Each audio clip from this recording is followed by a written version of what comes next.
Okay, I'm writing this text to thank you for past favors. Of course, I'm not handwriting this because you know we never have time. That's too bad, too, isn't it? Because getting a handwritten note is very personal, isn't it, David? It is. It is. And actually, what we try to do is replicate that for people that are too busy to do it. We being handwritten, spell it. Handwrytten. Yes, Because it's not actually handwritten, it's handwritten with a Y. A new business, new this year, and in brand new headquarters in Tempe. David Wax is the CEO, and when I read about this service that they provide, I went flippo, because not only is it using technology in a very sophisticated way, you're providing a service that really has never been considered sophisticated. Handwritten notes, written by robots. And we have 175. We build them in our facility in Tempe. We were in Phoenix, now we're in Tempe. It's completely vertically integrated. So we start with plastic sheets and plastic filament, and we laser cut and 3D print parts. We build our own circuit boards. The whole thing is programmed in Tempe. And then we get blank paper that we feed into industrial print presses that we have on site that print the greeting cards. We then feed those greeting cards into the robots we just built that write out your notes in the handwriting style. Are they always greeting cards? Are they always thank you cards? Or could I ask you to write a business letter for me? We can do business letters. What we find is in today's attention-starved economy, people don't read anything longer than a 500-character greeting card on average. But if you really want us to write a letter, and for you, Pat, of course, we could do a full letter. It's just more time on the machine, and I think people might think, well, did he really take the time to write this? Where'd the first idea come from?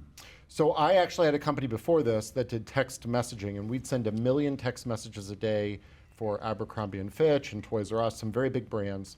And then I realized that I was part of the problem.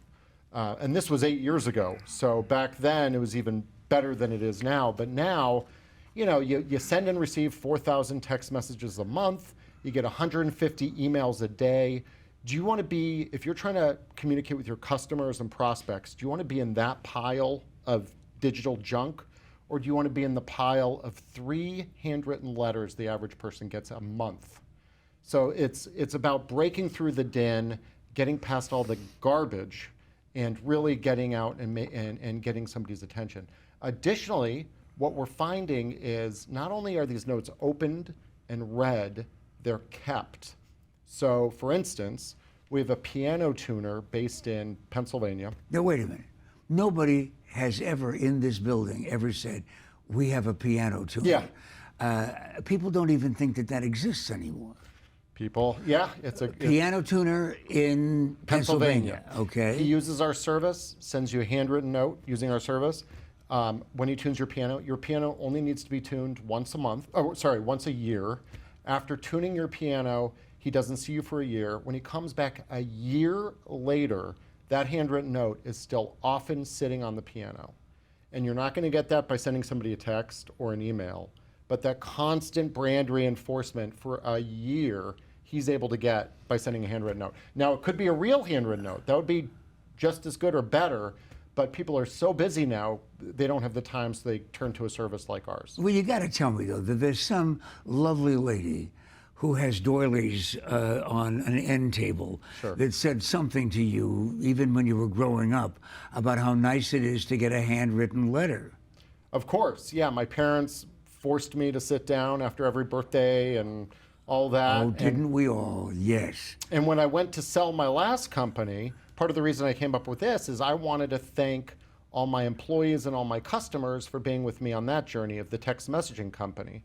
And then I sat down with best intention, and then my hand cramped, and I got distracted, and I ran out of stamps, and I ran out of ink, and I'm like, there has to be a better way. So that's where this came But from. whose penmanship is it in? I mean, do you personalize the penmanship?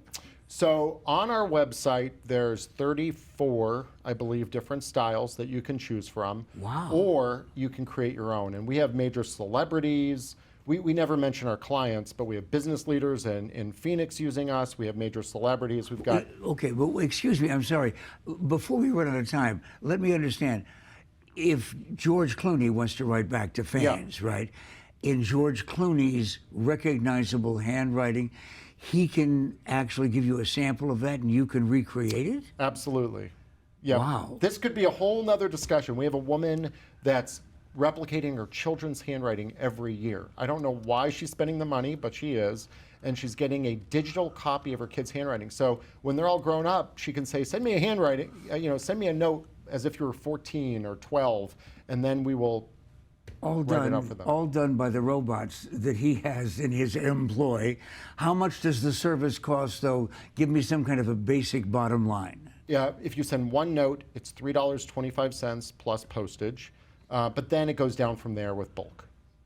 For $3.25, I can get a handwritten note written? You can. But only if I get in touch with you. How do we do that? Handwrytten.com, handwrytten.com. If you're interested, email us and we can set up tours. We give tours of our facility. We're very proud of it.